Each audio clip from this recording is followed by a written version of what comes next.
عليكم ورحمة الله وبركاته.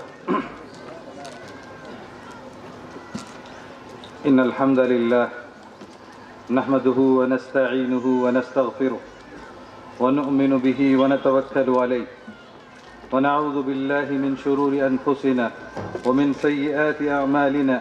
من يهده الله فلا مضل له ومن يضلل فلا هادي له، وأشهد أن لا إله إلا الله وحده لا شريك له، وأشهد أن سيدنا ونبينا محمدا عبده ورسوله. يا أيها الذين آمنوا اتقوا الله حق تقاته ولا تموتن إلا وأنتم مسلمون. يا أيها الناس اتقوا ربكم الذي خلقكم من نفس واحدة وخلق منها زوجها وبث منهما رجالا كثيرا ونساء، واتقوا الله الذي تساءلون به والأرحام إن الله كان عليكم رقيبا. يا أيها الذين آمنوا اتقوا الله وقولوا قولا سديدا يصلح لكم أعمالكم ويغفر لكم ذنوبكم، ومن يطع الله ورسوله فقد فاز فوزا عظيما. أما بعد، فأعوذ بالله السميع العليم من الشيطان الرجيم. بسم الله الرحمن الرحيم.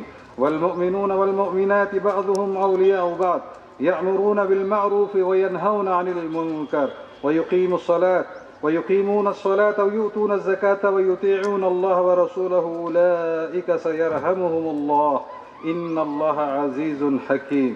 رب اشرح لي صدري ويسر لي أمري واحلل عقدة من لساني يفقه قولي. سبحانك لا علم لنا إلا ما علمتنا إنك أنت العليم الحكيم. عزت مآب صدر Islamia minority educational and welfare trust Harapanahalli جناب نظر اللہ خان صاحب، سیکرٹری ٹرسٹ میرے محب محترم جناب شیخ عبدالوہاب جامعی حفظہ اللہ، دیگر علماء کرام، معزز حاضرین اور میری ماں اور بہنوں، اور فارغ ہونے والی میری 33 بہنوں، حمد و صلات کے بعد میں سب سے پہلے Islamia minority educational and welfare trust Harapanahalli کا بے حد شکریہ ادا کرتا ہوں کہ آپ نے اس ناچیز کو اس لائق سمجھا کہ آج کی اس قیمتی مجلس میں مجھے صدر بنایا، اگرچہ کہ میں اس کا مستحق اور لائق نہیں تھا. آپ کے اس اعتماد کے لیے میں آپ کا تہ دل سے مشکور ہوں.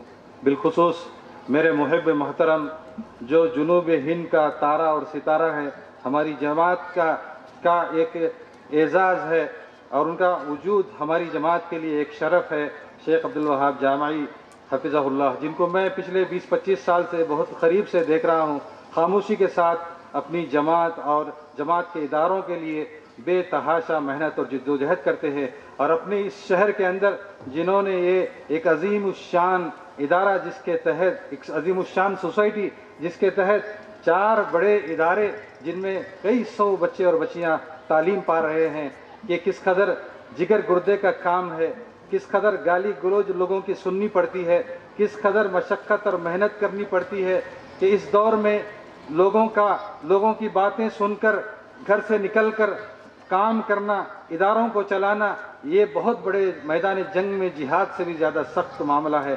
میں اللہ تعالیٰ سے صرف دعا کر سکتا ہوں، ہم دعا کریں نہ کریں پھر بھی انسان کا عمل، اس کی خدمت اس کے لیے دعا بن جاتی ہے. اللہ تعالیٰ ہمارے ان بزرگوں کو اور اس ٹرسٹ کے تمام ٹرسٹیوں کو جزائے خیر عطا فرمائے، اور انہیں مزید حوصلہ اور ہمت اور عزم عطا کرے کہ اس ادارے کو اور ان جیسے بے شمار اداروں کی یہ لوگ سرپرستی کریں. میرے بزرگوں اور میرے نوجوانوں، میری ماں اور بہنوں اور عزیز طالبات، آج کا یہ اجلاس 33 فضیلت کی طالبات جو فارغ ہوئی ہیں، ان کے اعزاز میں آج کا یہ اجلاس منعقد کیا گیا ہے. اسی لیے میں نے آج کے مختصر سے خطاب کے اندر انہی کو میں نے ٹارگٹ کیا ہے. میں ان 33 میری بہنوں کو، میری ان بچیوں کو سے گزارش کروں گا کہ غور سے میری ان باتوں کو سنیں. میں نے خطبہ مسنونہ کے بعد ایک تلاوت کی، قرآن مجید کی ایک آیت کی تلاوت کی، سورہ توبہ کی، اللہ تعالیٰ نے اس میں فرمایا والمؤمنات والمؤمنون والمؤمنات بعضهم اولیاء بعض یأمرون بالمعروف وینہون عن المنکر، یعنی مومن مرد اور مومن عورتیں آپس میں ایک دوسرے کے ساتھ بھائی بھائی ہوتے ہیں، ایک دوست ہوتے ہیں، اور امر بالمعروف اور نہی عن المنکر کا کام کرتے ہیں۔ مفسرین کرام نے اس آیت کے ضمن میں یہ بات اخذ کی ہے کہ جس طرح سے امر بالمعروف اور نہی عن المنکر کا فریضہ مردوں پر عائد ہوتا ہے، بعینہ عورتوں پر بھی یہ فریضہ عائد ہوتا ہے، اور اس فریضے کو ادا کرنے کے خاطر دین کا علم ضروری ہے۔ جو لوگ دین کے علم کے بغیر دعوت کا کام کرتے ہیں وہ ایک جرم کا ارتکاب کرتے ہیں، وہ ایک طرح سے گناہ کا کام کرتے ہیں۔ چھوٹے موٹے کام تو ٹھیک ہے، لیکن بڑے بڑے فتوے دینا یا بڑے دین کے کام کرنا بغیر علم کے وہ ناجائز ہے۔ اسی لیے دعوت و تبلیغ کرنے والوں کے پیش نظر یہ بات ہوتی ہے جس کو اللہ تبارک و تعالیٰ نے قرآن مجید کے اندر یہ بتلایا، قل ھذہ سبیلی ادعو الی اللہ علی بصیرۃ انا ومن اتبعنی، میں اللہ کی جانب جو دعوت دیتا ہوں بصیرت کی بنیاد پر۔ بصیرت کا معنی علم، دلیل، تقوی، پرہیزگاری، یعنی دلیل کی بنیاد پر، علم کی بنیاد پر لوگوں کو میں دعوت دیتا ہوں۔ اس آیت کے اندر بھی مردوں کے ساتھ خواتین بھی شامل ہیں۔ یہاں ایک لمحے کے لیے میں آپ کو ہماری اسلامی تاریخ کی طرف تھوڑا لوٹانا چاہتا ہوں تاکہ آپ کو پتہ چلے کہ آپ کا ماضی، آپ کی بہنوں کا ماضی کس قدر روشن رہا ہے۔ آپ دیکھیں اسلامی تاریخ کا اگر مطالعہ کریں، نبوت کے دور سے مردوں کے ساتھ ساتھ عورتوں نے بھی دین کے علم کو حاصل کرنے میں کوئی کسر چھوڑی نہیں تھی۔ میں چند مثالیں آپ کو دوں گا۔ ام المومنین حضرت عائشہ صدیقہ رضی اللہ تعالیٰ عنہ کے تعلق سے آپ جانتی ہیں، آپ نے پڑھا ہوگا، آپ کے اساتذہ نے پڑھایا ہوگا، اور آپ نے مطالعہ کر کے خود بھی پڑھا ہوگا۔ حضرت عائشہ صدیقہ رضی اللہ تعالیٰ عنہ سے حدیث کی کتابوں میں 2210 حدیثیں مروی ہیں، اور جن لوگوں نے حضرت عائشہ سے روایت کی ہے وہ 229 مرد اور خواتین ہیں، جن میں سے 67 خواتین نے حضرت عائشہ رضی اللہ تعالیٰ عنہ سے حدیث روایت کی ہے۔ کتنا عظیم کام ہے عورتوں کا۔ آپ جانتی ہیں حضرت ام سلمہ رضی اللہ تعالیٰ عنہ امت کی مفتیہ تھی۔ آپ حدیث کی کتابوں میں تلاش کریں گے، محدثین نے حضرت ام سلمہ رضی اللہ تعالیٰ عنہ کا تذکرہ بحیثیت مفتیہ کے کرایا ہے۔ جگہ جگہ ان کے بڑے بڑے فتوے ملتے ہیں۔ آپ کو معلوم ہونا چاہیے حضرت عمر فاروق رضی اللہ تعالیٰ عنہ جو امیر المومنین خلیفہ ثانی، ان کے اسلام لانے کے واقعے کے پیچھے کس کا اثر تھا؟ ان کی بہن حضرت فاطمہ رضی اللہ تعالیٰ عنہ کا اثر تھا۔ ان کے زیر اثر رہ کر، اللہ کے نبی کی دعا تھی، لیکن جن کے زیر اثر انہوں نے اپنی نیت کو چینج کیا، جو اسباب کی دنیا ہے وہ سبب ان کی بہن، ان کی ہمشیرہ حضرت فاطمہ بنی تھی، جس کی وجہ سے حضرت عمر فاروق رضی اللہ تعالیٰ عنہ نے اسلام قبول کیا تھا۔ حضرت اکرمہ بن ابی جہل، آپ جانتی ہیں کہ ان کی بیوی نے ان کو تبلیغ کیا، بڑے اچھے شخص تھے لیکن کفر پر قائم تھے، لیکن ان کی بیوی ام حکیم کی دعوت پر، تبلیغ پر بیوی نے شوہر کو تبلیغ کی اور اسلام قبول کروایا۔ آپ حضرت ام سلیم کو جانتی ہیں، بڑی مشہور صحابیہ ہیں۔ ان کو جب حضرت ابو طلحہ رضی اللہ تعالیٰ عنہ نے رشتہ بھیجا تھا تو انہوں نے انکار کیا، یہ بتایا کہ میں مسلمان ہوں، میں کلمہ گو ہوں، میں لا الہ الا اللہ محمد رسول اللہ پڑھنے والی خاتون ہوں، اور تمہارا تعلق شرک سے ہے، شرک اور ایمان ایک جگہ جمع نہیں ہو سکتا ہے، اگر تم کلمہ پڑھ لو تو میرا مہر یہ کلمہ ہی ہو جائے گا۔ چنانچہ روایتوں میں آتا ہے کہ ام سلیم نے حضرت ابو طلحہ رضی اللہ تعالیٰ عنہ کا مہر کلمہ لا الہ الا اللہ محمد رسول اللہ مقرر کیا، اس کلمے کی بدولت۔ تو شاہد یہ ہے کہ ام سلیم نے حضرت ابو طلحہ رضی اللہ تعالیٰ عنہ کو دعوت دے کر دین کی، توحید کی، انہیں مسلمان بنایا۔ آگے بڑھیے، سید التابعین حضرت سعید ابن المسیب رحمۃ اللہ علیہ کی صاحبزادی درہ اس وقت کے حکمران عبد الملک بن مروان نے اپنے بیٹے کا رشتہ انہیں بھیجا. بہت ذہین و فتین خاتون تھی. حضرت سعید بن مسیب نیک زبردست قسم کے تابعی. ان کی بیٹی درہ. بادشاہ وقت اپنے ولی عہد بیٹے کے لیے ولید کے لیے رشتہ بھیجا. حضرت سعید بن المسیب نے اس رشتے کو قبول نہیں کیا بلکہ اپنے ایک شاگرد ابن ابی وداع سے ان کا رشتہ طے کیا. رشتہ طے کیا. اس کے بعد کیا ہوتا ہے, کچھ عرصہ گزرنے کے بعد شوہر ابھی دین کے علم سے بے بہرا تھا, دین کا علم اس کو نہیں تھا. چنانچہ وہ بستہ لے کر اپنے سسر کے درس میں یعنی سعید ابن المسیب رحمۃ اللہ علیہ کے درس میں بیٹھنے کے لیے وہ جو ہے کیا کہتے ہیں جانے لگتے ہیں. بیوی پوچھتی ہے, درہ پوچھتی ہیں کہاں چل رہے ہو؟ تو کہتے ہیں کہ میں آپ کے ابو کے درس میں جانا چاہ رہا ہوں. وہ کہتی ہے اجلس اجلس اعلمک علم سعید, بیٹھ جاؤ میرے پاس, میں ہی میرے باپ کا علم تمہیں سکھا دوں گی. میرے باپ کے پاس جتنا علم ہے میرے پاس اتنا علم ہے, تم کو میں یہ علم سکھا دوں گی, بیٹھ جاؤ. میرے بھائی اور بزرگ, المدخل اور طبقات ابن سعد کے اندر یہ صحیح واقعہ لکھا ہوا ہے. امام مالک رحمۃ اللہ علیہ, مالک بن انس رحمۃ اللہ علیہ کی صاحبزادی, آپ جانتے ہیں کتابیں پڑھنے والی جانتی ہیں, ہماری یہ بہنیں جو آج فارغ ہو رہی ہیں ان کو معلوم ہونا چاہیے, موطا ان کی کتاب امام مالک کی پوری موطا ان کی صاحبزادی یاد کی ہوئی تھی, حافظہ تھی پورے موطا کی. جب والد ان کے والد محترم درس دیتے, ہزاروں لوگ امام مالک کے درس میں شریک ہوتے, تو اپنے گھر کے سامنے وہ درس دیتے. امام مالک رحمۃ اللہ علیہ کی بیٹی پیچھے گھر میں بیٹھ کر اوڑ میں, دروازے کے اوڑ میں پیچھے بیٹھ کر باپ کے درس میں شریک ہوتی. آپ جانتے ہیں درس حدیث میں جو لوگ شریک ہوئے ہیں وہ جانتے ہیں کہ درس کی حدیث کی کتاب پڑھتے ہیں طلبہ, تو استاد اس کی تصحیح کراتا ہے, ترجمہ کراتا ہے, اس کی تفہیم کراتا ہے, اس کی شرح کراتا ہے. تو جب کبھی کوئی طالب علم غلطی کرتا حدیث پڑھنے میں اور ان کے والد سے تھوڑی چوک ہو جاتی, انہیں امام مالک رحمۃ اللہ علیہ سے چوک ہو جاتی, ذرا توجہ ادھر ادھر ہو جاتی, تو بیٹی ان کی وہ دروازہ کھٹکھٹاتی, ایسے ایسے کھٹکھٹا کے باپ کو متوجہ کراتی کہ آپ کا شاگرد غلط پڑھ رہا ہے. آپ جانیے کہ مردوں کی حدیث کی اصلاح امام مالک کی بیٹی وہ تصحیح کرا رہی ہے. یہ کتاب, یہ تاریخ کی مستند کتابوں کے اندر یہ سارا کچھ لکھا ہوا ہے. آپ جانتی ہیں امام شافعی رحمۃ اللہ علیہ ان کے اساتذہ میں سے ایک خاتون نفیسہ جو حضرت علی بن ابی طالب رضی اللہ تعالیٰ عنہ کے خاندان سے تھی, وہ جو ہے حضرت امام شافعی کی استاد تھی, معلمہ تھی.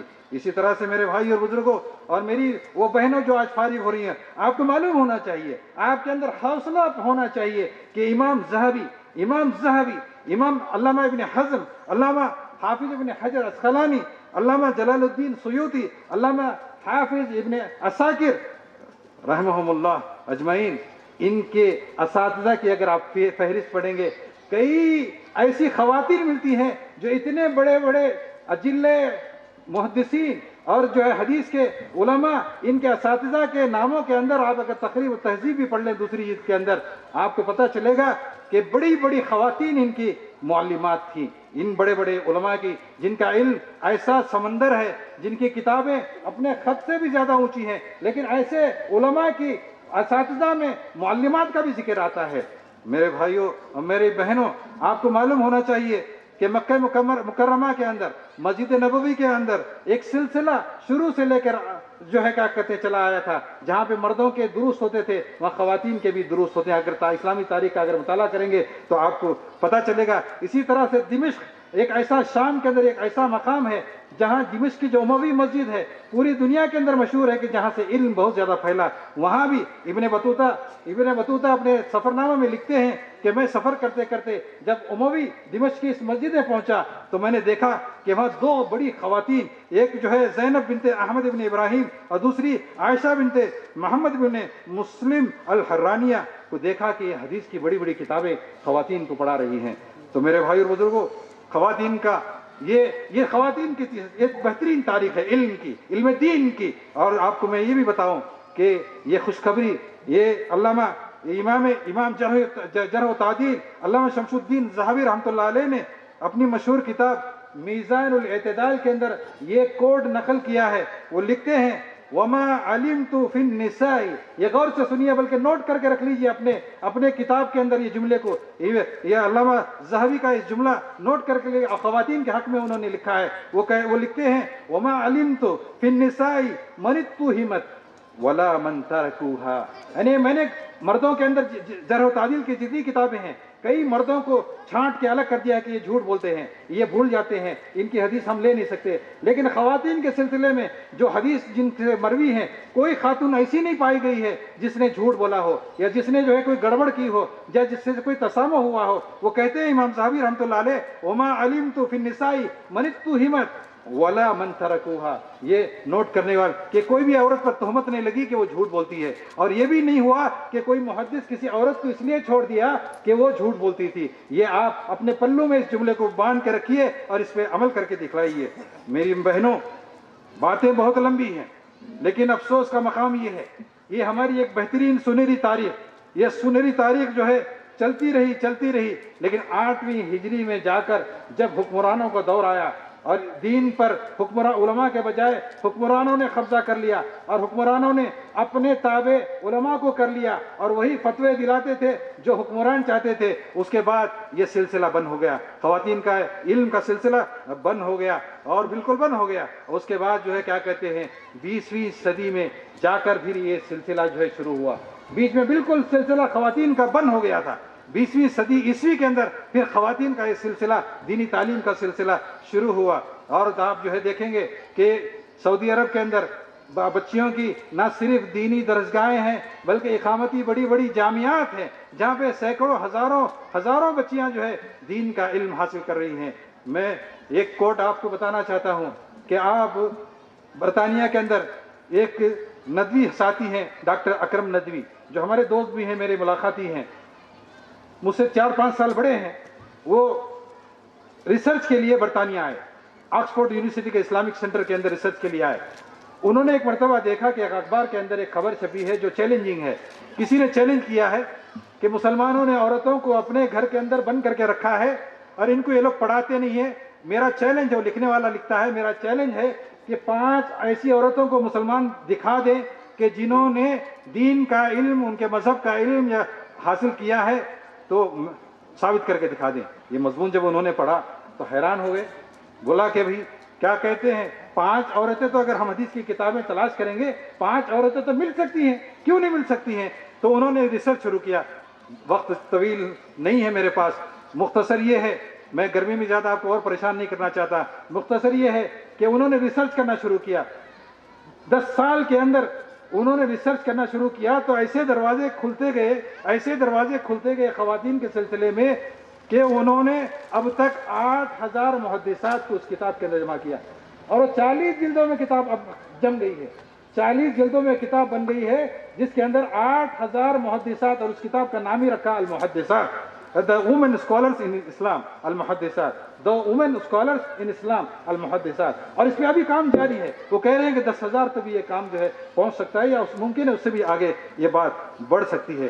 ایک اور میں بات بتانا چاہتا ہوں کہ 9/11 کا جو واقعہ ہوا تھا، برطانیہ کی جو یہ امریکہ کی جو ٹوئن ٹاورز پہ جو حملہ ہوا تھا 9/11 کا، جو 2001 میں ہوا تھا، اس واقعے کے بعد ایک برٹش امریکن ہسٹورین جو ہے یہ برنارڈ لیوس نے ایک کتاب لکھی کہ واٹ وینٹ رانگ، کہ کیا غلط ہوا. غور سے سنیے گا، کیا غلط ہوا. تو اس کی وہ تقریباً 750 صفحے کی کتاب ہے، جس میں سے 500 صفحے اس کتاب کے اندر مسلمانوں کی بہترین اس نے تعریف کی ہے. ان کا علم، ان کا تمدن، ان کی تہذیب، ان کی حکومتیں، ان کے جو ہے عدالتیں، ان کا عدل و انصاف، اور انہوں نے جو سب کے ساتھ جو بہترین سلوک کیا، سب کچھ اس نے تذکرہ کیا ہے. لیکن آخری کے 250 صفحے میں مسلمانوں کی خوب مرمت کی ہے اور تنقید کیا ہے. اس میں جو ہے انہوں نے کہا کہ مسلمانوں کے زوال کے اسباب اس کتاب کے آخری حصے میں بیان کیا. زوال کے اسباب میں ایک بنیادی سبب اس نے یہ لکھا ہے کہ مسلمانوں نے اپنی خواتین کو تعلیم دینا بند کر دیا. اور یہ سچائی تھی، اس نے سچی گواہی دی کہ مسلمانوں نے اپنی خواتین کو تعلیم دینا بند کر دیا. اور حقیقت میرے بھائیوں اور بزرگوں، یہ انگریز برٹش مسلم ہسٹورین برٹش کیا کہتے ہیں امریکن ہسٹورین، اس کی یہ گواہی بڑی قابل غور گواہی ہے اس کتاب کے اندر کہ واٹ وینٹ رانگ، اس کتاب کے اندر کہ کیا غلط ہوا. اس کتاب کے اندر یہ جو اس کو لکھتا ہے کہ مسلمانوں کے زوال کے اسباب میں سے ایک بنیادی سبب یہ ہے کہ انہوں نے اپنی خواتین کو پڑھنا لکھانا بند کر دیا. اور یہ حقیقت ہے میرے بھائی اور بزرگوں اور میری ماں اور بہنوں کہ آپ اگر دیکھیں گے کہ خواتین کو میں جو ہے مبارکباد دیتا ہوں، میں مبارکباد دیتا ہوں کہ ہمارے جو بر صغیر کے اہل حدیث علماء کرام جنہوں نے ہر قسم کی تنقید کو برداشت کر کے، ہر قسم کے نقد کو برداشت کر کے، ہر قسم کا آپ اگر تاریخ اس بر صغیر کے پڑھیں گے، اس انڈیا کی پڑھیں گے، میں بڑے بڑے علماء اور بڑے کیا کہتے ہیں ایک تاریخ اہل حدیث کا ایک چھوٹا سا میں ایک کیا کہتے ہیں ریسرچ اسکالر ہوں، ریسرچ اسکالر بھی مت کہیے، طالب علم ہوں کہ کیا کہتے ہیں آپ دیکھیں گے میں نام لے کر جو ہے اداروں کے یا بڑے علماء کے یا مسلکوں کو یا کنڈم نہیں کرنا چاہتا ہوں، لیکن اگر آپ ریسرچ کریں گے تو آپ کو آئیڈیا لگے گا لوگوں نے فتویٰ دیا، بڑے علماء نے، اس ملک کے بڑے اداروں نے بچیوں کو تعلیم دینا منع ہے، بچیوں کو درسگاہ میں بھیجنا منع ہے. جو لوگ ایسا کر رہے ہیں وہ جرم کر رہے ہیں، بچیوں کو فحاشی کی طرف لے جا رہے ہیں. اس طرح کے فتوے انہوں نے دے دیے. شیخ مختار رحمۃ اللہ علیہ نے جب مالیگاؤں میں بچیوں کا کلیہ عائشہ قائم کرنا، اقامتی درسگاہ، تو وہاں بھی میں نے خود اپنے آنکھوں سے دیکھا کہ ایک بہت بڑے ملک کے ایک مسلک کے ادارے نے بہت واویلا مچایا اور جو ہے کیا کہتے ہیں فتویٰ جاری کیا کہ بچیوں کے اقامتی درسگاہ کھولنا یہ جرم ہے، یہ گناہ ہے، یہ جو ہے کیا کہتے ہیں بچیوں کو جو ہے کیا کہتے ہیں برباد کرنے کے مترادف ہے. آپ اگر بہشتی زیور پڑھ لیں، بہشتی زیور کتاب پڑھ لیں، اس کے اندر صاف الفاظ میں لکھا ہوا ہے کہ بچیوں کو دینی تعلیم نہیں دینی چاہیے. میرے بھائی اور بزرگوں، ان سارے حالات کے اندر ہمارا یہ مسلک قابل مبارکباد ہے. یہ وہ مسلک ہے جو کتاب و سنت کا مسلک ہے. اس مسلک کے علماء نے ہمت اور عزم کر کے ملک کے کونے میں پہلے کچھ لوگوں نے دینی ادارے قائم کیے، اس کے بعد جو ہے ملک کے اندر کئی ادارے جو ہے قائم ہو گئے اور یہ سلسلہ چلتا رہا. اور اسی سلسلۃ الذہب کی یہ کڑی ہے کلیہ فاطمۃ الزہرا. مجھے کس قدر مسرت ہو رہی ہے، کس قدر خوشی ہو رہی ہے کہ 33 گھروں کے اندر یہ بچیاں اس قدر فضیلت تک کی تعلیم پا کر جائیں گی. اس گھر کے اندر میرے بھائیو ایسا سمجھیے کہ آپ گھر کے اندر مختلف قسم کی لائٹیں آپ لگاتے ہیں، لیکن جو بچی جو لائٹ لے کے آپ کے گھر آ رہی ہے وہ ایسی لائٹ ہے کہ ساری الیکٹریسٹی ختم ہونے کے باوجود بھی وہ بچی کا نور آپ کے گھر میں، آپ کے خاندان میں، آپ کے خانوادے کو روشن کر کے رہے گی. اس بچی کا ساتھ دیں، اس بچی کو جو اٹھائیں، اس بچی کے ساتھ اچھا سلوک کریں جو آج فارغ ہوئی ہے. تو آپ دیکھیں گے گھرانے کے گھراندے ان کے میکے کے ساتھ جو ان کے سسرال میں جب وہ جائیں گی انہیں ریسپیکٹ دیں، انہیں عزت دیں، کیونکہ وہ ایک دین کا ایک ایسا علم لے کے آ رہی ہیں جو ہر اندھیرے کو وہ ختم کر سکتی ہیں، ہر برائی کو وہ روک سکتی ہیں. میرے بہنوں، میں آپ کی خدمت میں 2-3 باتیں بول کر اپنی بات ختم کروں گا چونکہ وقت مختصر ہے. سب سے پہلی بات یہ ہے کہ امام بخاری رحمۃ اللہ علیہ نے میری وہ 33 بچیوں سے میں مخاطب ہوں جو آج سند فراغت حاصل کر رہی ہیں. میں بالخصوص آپ سے مخاطب ہوں، غور سے سنیے گا. امام بخاری رحمۃ اللہ علیہ نے اپنی صحیح کے اندر باب باندھا ہے، باب المرأة راعیۃ فی بیت زوجہا، یعنی وہ سرخی، وہ ہیڈنگ کہ جس کے اندر جو عورت جو ہے گھر کے شوہر کی ذمہ دار ہے، گھر کے بچے کی وہ ذمہ دار ہے. اس ہیڈنگ کے نیچے امام بخاری رحمۃ اللہ علیہ اس حدیث کے ٹکڑے کو لاتے ہیں. اللہ کے نبی صلی اللہ علیہ وسلم نے فرمایا والمرأة راعیۃ علی بیت زوجہا وولدہ، کہ عورت جو ہے اپنے شوہر کے گھر اور بچوں کی نگران ہے. عورت اپنے شوہر بچے کا سب سے بڑا مدرسہ ہے، سب سے پہلا مدرسہ ہے.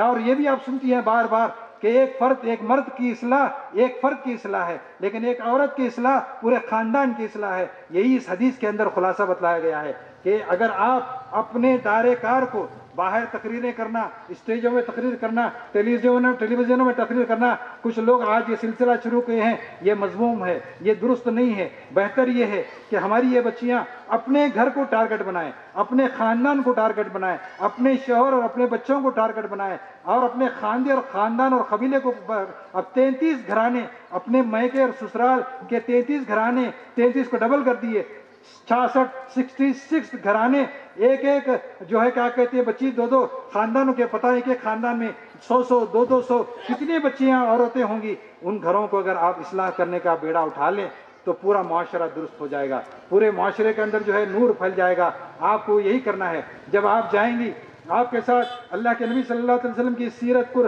اپنی نگاہ میں رکھنا ہے کہ دیکھیے اللہ کے نبی سب سے بڑے داعی تھے، ان کے قدم قدم پر رکاوٹیں۔ آپ کی سسرال جائیں گی تو آپ کو تانے سننے پڑیں گے، آپ کو کام کرنے پڑیں گے، آپ کو پتہ نہیں کیا کیا کچھ کرنے پڑیں گے، شوہر کی خدمت کے ساتھ سسرال کی خدمت کرنی ہے اور بہت سارے کام کرنے ہیں۔ ان ساری مصیبتوں کو آپ دنیاوی معیار سے کبھی نہ جانچیں، آپ اخروی معیار سے، آپ دینی معیار سے۔ عموماً جو ہے دین کی مدرسوں کی فارغ بچیوں کے سلسلے میں بعض لوگ یہ بھی شکایت کرتے ہیں کہ ان کے اندر تعلی ہے، ان کے اندر غرور ہے، ان کے اندر گھمنڈ ہے، ان کے اندر تکبر ہے۔ آپ اس کو غلط ثابت کریں، آپ بتلائیں معاشرے کو کہ آپ چاہے ہمیں جتنا ستائیں، جتنی تکلیف دے دیں، ہم پتھر کی چٹان بن کر، صبر کی چٹان بن کر، ہم جو ہے سارے ظلموں کو برداشت کرتے ہوئے ہم دین کے نور کو پھیلائیں گے اور ثابت قدم رہیں گے، اپنے شوہر کا ساتھ دیں گے، اپنے بچوں کی بہترین تربیت کریں گے، اپنے خاندان کی خواتین کی بہترین تربیت کریں گے۔ اگر یہ کر گئی تو کلیہ فاطمہ جو قائم ہوا ہے،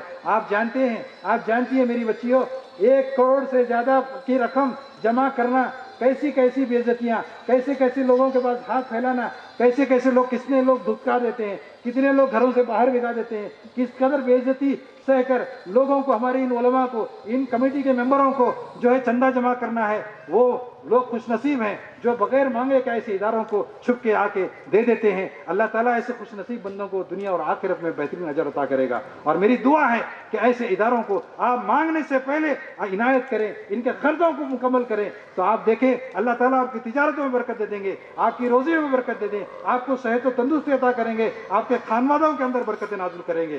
میرے بھائیوں، میری بہنوں، آخری بات میں آپ کے سلسلے میں یہ کرنا چاہوں گا کہ جہاں آپ اپنے گھروں کی اصلاح کی فکر کرتی ہیں، وہیں اس ملک کی بد نصیبی یہ ہے، آخری بات یہی ہے، اس ملک کی بد نصیبی یہ ہے کہ اس ملک کے اندر آپ دیکھیں کہ فقہی مسالک کی وجہ سے ہمارے دین کو کس قدر نقصان پہنچا ہوا ہے، کس قدر نقصان پہنچا ہوا ہے۔ ایک دین ہمارا دین فطرت ہے، اس کی تعلیمات کو لوگوں نے، آپ کو میں بتاؤں کہ برطانیہ اور امریکہ کے اندر کروڑوں پاؤنڈ دے کر، کروڑوں ڈالر دے کر، ملینوں ڈالر دے کر لوگوں کو بٹھایا گیا کہ اسلامی تعلیمات کے اندر خامیاں نکالی جائیں اور اللہ کے نبی کی سیرت کے اندر خامیاں نکالی جائیں۔ لیکن جن لوگوں کو بٹھایا گیا تھا وہ لوگ خامیاں نکالنا چھوڑیے، نکال تو نہیں سکے، لیکن الٹا اسلام قبول کر لیے۔ ایک نہیں سینکڑوں ایسے سائنسدان ہیں جنہوں نے الٹا اسلام قبول کر لیا۔ آپ کی ایک لمبی فہرست ملے گی، نام گنانے کا موقع نہیں ہے۔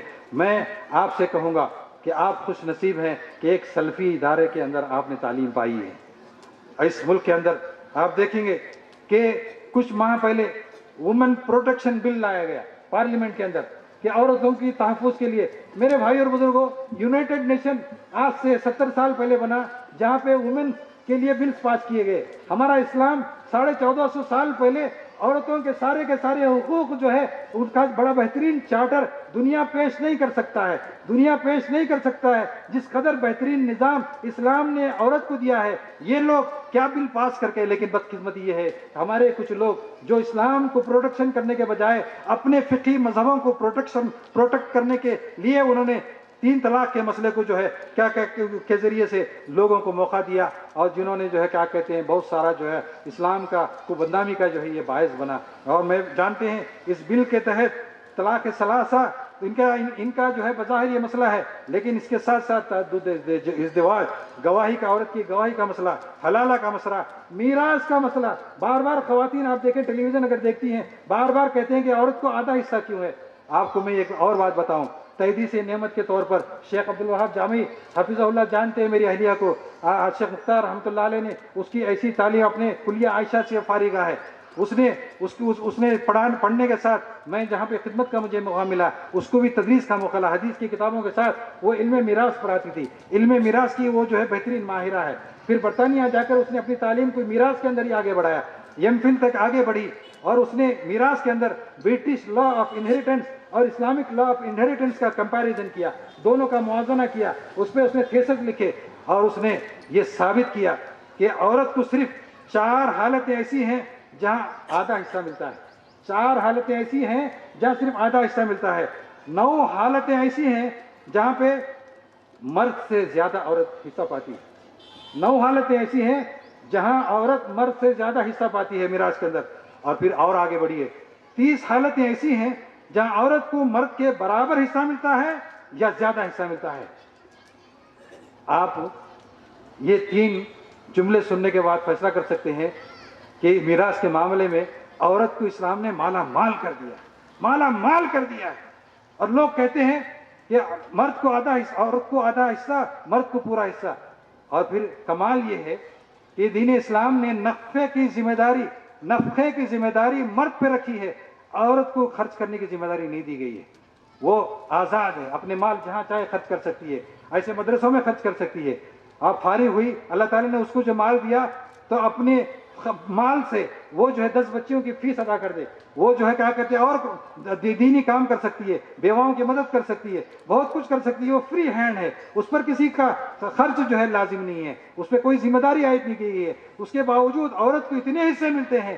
آج میڈیا کے اندر ہماری ان بچیوں کو اس مسئلے میں بھی اگر عورت پر جو اعتراض ہوتا ہے اس اعتراض کا جواب مرد دیتا ہے تو لوگ سمجھتے ہیں کہ یہ تعصب کر رہے ہیں, عورت کے ساتھ زیادتی کر رہے ہیں. لیکن ایک عورت اپنے مسئلے کا دفاع خود کرتی ہے دلائل کے ساتھ تو اس کے اندر وزن ہوتا ہے, اس کے اندر جو ہے کیا کہتے ہیں ایک وزن ہوتا ہے, وہ اس بات کے اندر مضبوطی ہوتی ہے. بات کریں علم کے ساتھ, بات کریں دلیل کے ساتھ, سائنٹیفک انداز میں. غصہ نہیں ہونا چاہیے, چاہے میڈیا چاہے لاکھ غصہ کر لے آپ کے ساتھ, چاہے دنیا والے لاکھ آپ کے ساتھ زیادتی کر لیں, اطمینان کے ساتھ, کیونکہ آپ کے پاس وہ دین ہے, آپ کے پاس وہ علم ہے جو قرآن مجید کا علم ہے, وہ ابدی علم ہے, وہ فطری علم ہے, جو حق کا علم ہے. دنیا ساری مل کر بھی قرآن کے ایک حرف کو, ایک نقطے کو چینج نہیں کر سکی, نہ وہ چینج کر سکیں گے. آج دنیا کے سپر پاور طاقتیں یونائٹڈ نیشن کے اندر ایک بل پاس کرتے ہیں, 3 مہینے کے بعد وہ بل ان کو لگتا ہے کہ اس کے اندر گڑبڑ ہے, اس بل کے خلاف دوسری بل پاس کر دیتے ہیں. یہ سلسلہ ان کا جاری ہے. لیکن دنیا دیکھ رہی ہے قرآن مجید کا کہ ایک آیت, ایک حرف نہ بدلا سکا, نہ بدلا جائے گا. میں انہی گزارشات پر اپنی بات کو میں ختم کرنا چاہوں گا ان دعاؤں کے ساتھ کہ میں بہت خوش ہوں کہ برطانیہ سے صرف اور صرف شیخ عبد الوہاب جامی حفظہ اللہ کی دعوت پر صرف برطانیہ سے میں صرف اس اجلاس میں شرکت کے لیے اس ملک میں آیا. اور میں پھر ضمناً بہت سارے لوگوں نے اور پروگرام بھی رکھے ہیں, لیکن حقیقت اللہ کو گوار کے کہتا ہوں کہ صرف شیخ عبد الوہاب جامی اور ان کی کمیٹی اور ان کے اساتذہ نے جو مجھے بڑے خلوص اور محبت کے ساتھ دعوت دی, اور میرے استاد محترم شیخ حافظ الرحمان اعظمی عمری مدنی حفظہ اللہ جو ناظم جامع دارالسلام اور ان کو میں نے فون کیا شیخ کا, جب خط ملا مجھے دعوت کا کہ شیخ کا اس طرح خط ہے, شیخ نے فوری مجھے حوصلہ افزائی کی. شیخ عبد الوہاب جامعی بڑے مخلص آدمی ہیں, بڑا کام کر رہے ہیں, آپ کو وہاں جانا چاہیے. تو میں نے کہا کہ بس فیصلہ. شیخ کو دوسرے دن میں نے فون کیا کہ انشاءاللہ آ رہا ہوں, تو شیخ بہت خوش ہوئے. تو میں دعا کرتا ہوں کہ اللہ تبارک و تعالی اس ادارے کو دن دونی رات چگنی ترقی عطا فرمائے, اس کی جتنی مصیبتیں ختم کر دے. اے اللہ تبارک و تعالی اس ادارے سے جڑے ہوئے چاہے وہ کمیٹی کے ممبر ہوں, اساتذہ ہو, معلمات ہو, بچے ہوں, بچیاں ہوں, جو ہے مزدور ہوں, جو اس کی جھاڑو پوچھا کرنے والے ہوں, جو کوئی بھی ہے, والدین ہو, اس شہر کے گاؤں کے ایک فرد ہو, اے اللہ اس ادارے کے ذریعے سے خیر و برکت پھیلا دے, اور اس ادارے سے جڑے ہوئے سارے لوگوں کی تو دنیا بھی اچھی کر دے اور آخرت بھی اچھی کر دے. اقول قولی ھذا واستغفر اللہ لی ولکم ولسائر المسلمین فاستغفروہ انہ ھو الغفور الرحیم.